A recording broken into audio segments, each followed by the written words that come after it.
మన దేవుడు మన రక్షకుడైన యేసయ్య నామములో మీ అందరికీ శుభాలు తెలియజేస్తున్నాను.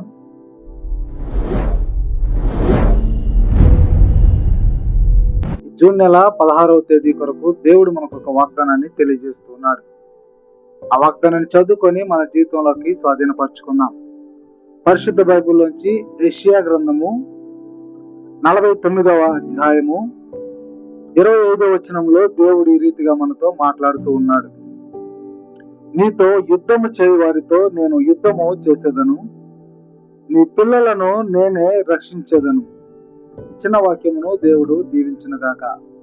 ఈరోజు దేవుడు మనతో ఏం మాట్లాడుతున్నాడో ఒకసారి మనము జ్ఞాపకం చేసుకుందాం.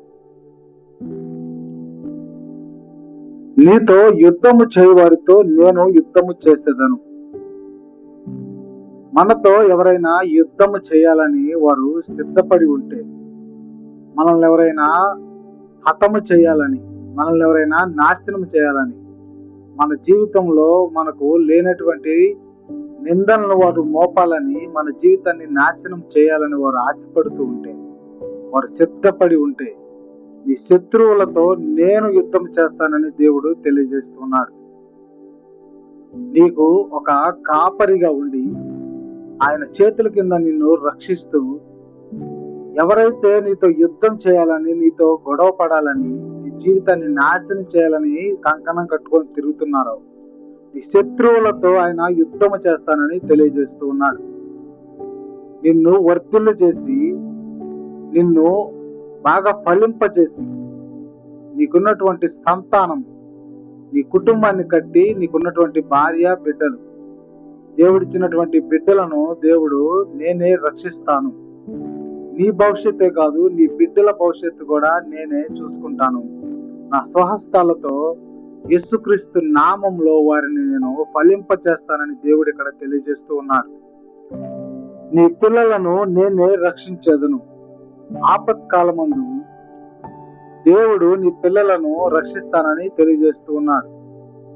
ఆకాశ పక్షులను పోషించే దేవుడు, భూమి మీద ఉన్నటువంటి జీవరాశులను పోషించేటువంటి దేవుడు ఈరోజు నీ పిల్లలను నేనే రక్షించేదను అని దేవుడు ఇక్కడ స్పష్టంగా తెలియజేస్తూ ఉన్నాడు. నీ బిడ్డలకు ఏదైనా అపాయం కలిగిన, నీ బిడ్డల చదువు విషయంలో, నీ బిడ్డలు ప్రయాణ విషయంలో, నీ బిడ్డలు ఎదిగేటువంటి ఈ జీవిత కాలంలో నేనే రక్షించేదను.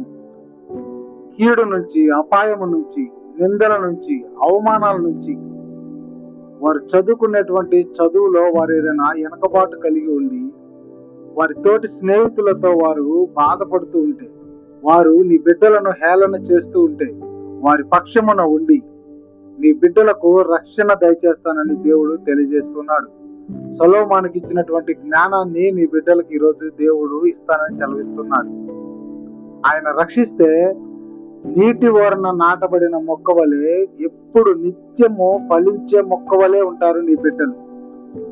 అటువంటి బిడ్డలను దేవుడు ఈరోజు నేనే వారిని రక్షిస్తాను, నా స్వహస్తాలతో వారి జీవితాలను తీర్చిదిద్దుతానని ఇక్కడ దేవుడు తెలియజేస్తూ ఉన్నాడు. మన జీవితాలని దేవుడు రక్షిస్తానని చెప్తున్నాడు. మన బిడ్డల జీవితాన్ని కూడా రక్షిస్తానని ఇక్కడ తెలియజేస్తూ ఉన్నాడు. అట్టి గొప్ప మాటను దేవుడు ఈరోజు మనందరికీ తెలియజేస్తున్నాడు. యేసుక్రీస్తు నామంలో మనమందరము దేవుడు చెప్పినటువంటి వాగ్దానాలను నమ్మి, ఆయన జీవితానుసారంగా మన రక్షకునిగా మనము అంగీకరిస్తూ బాప్తిసం తీసుకొని మనము పరిశుద్ధులుగా జీవిస్తూ, మన బిడ్డలను కూడా పరిశుద్ధులుగా మనం పెంచేవారిగా దేవుడు మన పక్షంన యుద్ధము చేయునుగాక. ఆమేన్.